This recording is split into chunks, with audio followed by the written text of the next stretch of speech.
ভারতের জনপ্রিয়তা নায়িকা মিমি চক্রবর্তী সুপারস্টার শাকিব খানের সাথে এই প্রথম কাজ, তা জানালেন নিজেই।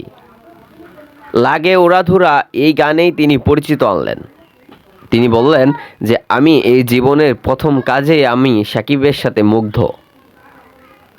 আরও কি বললেন তা থাকছে প্রতিবেদনায় যাওয়ার আগে ছোট্ট একটি অনুরোধ, চ্যানেলটিকে সাবস্ক্রাইব করে দেন অ্যান্ড ভিডিওটি সম্পূর্ণ দেখার অনুরোধ রইল। চলেন ভিডিওটি শুরু করা যাক। কলকাতা এই ছবির গানে রয়েছে বাংলাদেশের ছোঁয়া, আর সম্ভবত তাতেই খুব সহজেই জনপ্রিয় হচ্ছে মানুষের কাছে। এর আগে নতুন ছবি তুফান এর গান লাগে উড়াধুরা বেশ জনপ্রিয়তা পেয়েছিল অনুরাগীদের মধ্যে, আর এবার মিমি চক্রবর্তী ও শাকিব খানের নতুন ছবির দ্বিতীয় গান মুক্তি পেল দুষ্টু কোকিল। এই ছবি মিমি প্রথম বাংলাদেশেই কাজ। প্রথম গানটির মতো এটিও বেশ জমাটি গান। গানটি গেয়েছেন কণা ও আকাশ। বাংলাদেশের বড় পর্দায় প্রথম এই গানটি চালিয়ে অভিনবভাবেই মুক্ত পায় এই গানটি। বর্তমান মানে সমস্ত সোশ্যাল প্ল্যাটফর্মে পাওয়া যাচ্ছে এই গান। ইতিমধ্যে বেশ জনপ্রিয় হয়ে গেছে এই গানটি। সোশ্যাল মিডিয়ার এই গানের সঙ্গে তৈরি করা ইনস্টাগ্রাম রিলস শেয়ার করে নিয়েছেন মিমি চক্রবর্তী। সদ্য এই ছবির প্রচার করতে বাংলাদেশে গিয়েছিলেন মিমি চক্রবর্তী। শাকিব খানের সঙ্গে এই প্রথম কাজ করেছেন তিনি।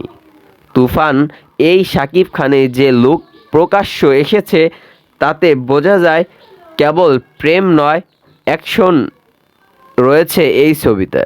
বাংলাদেশের মূল ধারার ছবিতে নায়িকা হিসেবে মিমিকে দেখার জন্য তার অনুরাগীদের আগ্রহী রয়েছে। তবে এখনও প্রকাশ্য আসেনি কলকাতায় ছবির মুক্তি দিন। এই গানের জন্য মিমিকে শুভেচ্ছা জানিয়েছেন সঙ্গীত শিল্পী ইমন চক্রবর্তী। সোশ্যাল মিডিয়ার নিজের গান করে এই গানটি পোস্ট করেছেন তিনি। সঙ্গে শুভেচ্ছা জানিয়েছেন মিমিকে। গানটির মুক্তির পরে ছোট থেকে বড় অনেকেই এই গান রিল বানিয়েছেন। সেগুলো সোশ্যাল মিডিয়ায় পোস্ট করে নিয়েছেন মিমি।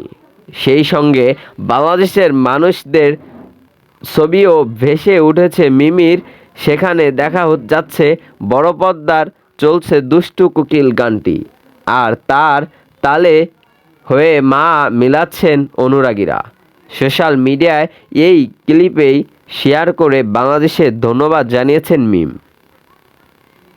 ভিডিওটি এই পর্যন্ত। ভিডিওটি ভালো লাগলে লাইক অ্যান্ড কমেন্ট করতে আবারও দেখা হচ্ছে নতুন কোনো ভিডিওতে।